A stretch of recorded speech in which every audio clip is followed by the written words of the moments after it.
가장 으뜸가는 처세술은 물의 모양을 본받는 것이다. 강한 사람이 되고자 한다면 물처럼 되어야 한다. 장애물이 없으면 물은 흐른다. 둑이 가로막으면 물은 멎는다. 둑이 터지면 또 다시 흐른다. 네모진 그릇에 담으면 네모가 되고 둥근 그릇에 담으면 둥글게 된다. 그토록 겸양하기 때문에 물은 무엇보다 필요하고 또 무엇보다도 강하다. 가장 이상적인 생활 태도는 물과 같은 것이다. 물은 만물에 혜택을 주면서 상대를 거역하지 않고 사람이 싫어하는 낮은 곳으로 흘러간다.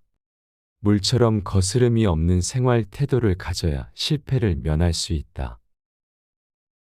바다가 묻계곡물의 왕이 될 수 있는 것은 자신을 잘 낮추기 때문이니 이로 인해 묻계곡물들의 왕이 될 수 있다. 그러므로 백성의 위에 서고자 한다면 반드시 말을 겸손하게 해야 하고 백성의 앞에 서고자 한다면 반드시 몸을 낮추어야 한다. 그러면 성인이 위에 있어도 백성이 무겁게 여기지 않을 것이고 앞에 머물러도 백성이 해롭게 여기지 않을 것이다.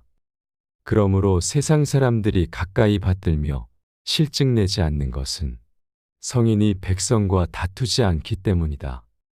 이렇게 하면 세상에서 아무도 그와 다툴 수 없을 것이다.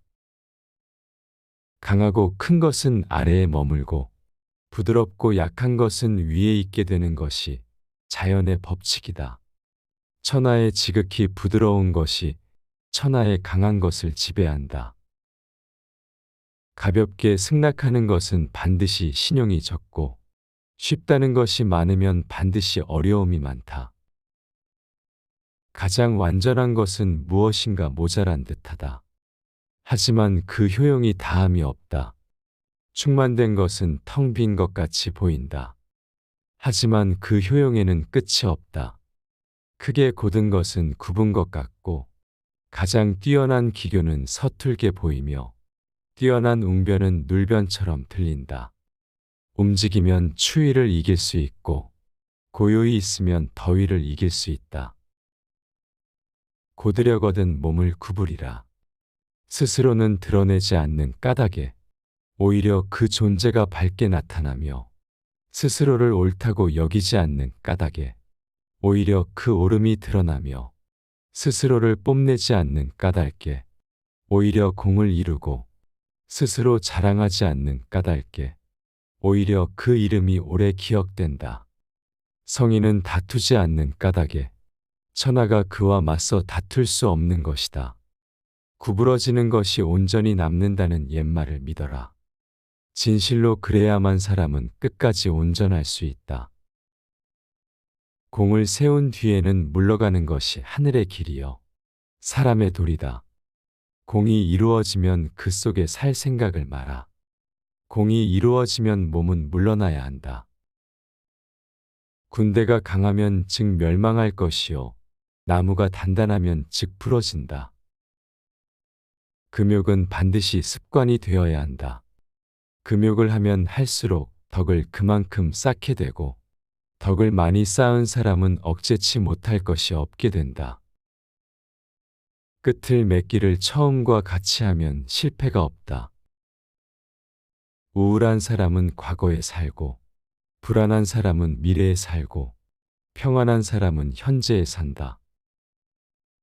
불신하는 사람은 불신을 당한다. 가지 않으면 이르지 못하고 하지 않으면 이루지 못한다. 아무리 가깝게 있어도 내가 팔을 뻗지 않으면 결코 원하는 것을 잡을 수 없는 것이다.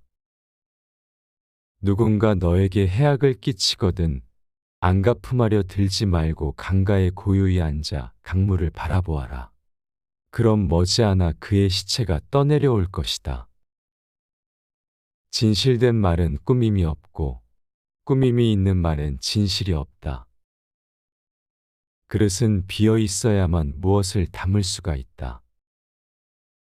행복을 탐욕스럽게 좇지 말며 두려워하지 마라. 적게 가지는 것은 소유다. 많이 가지는 것은 혼란이다. 과도한 욕망보다 큰 참사는 없다. 불만족보다 큰 죄는 없다. 그리고 탐욕보다 큰 재앙은 없다.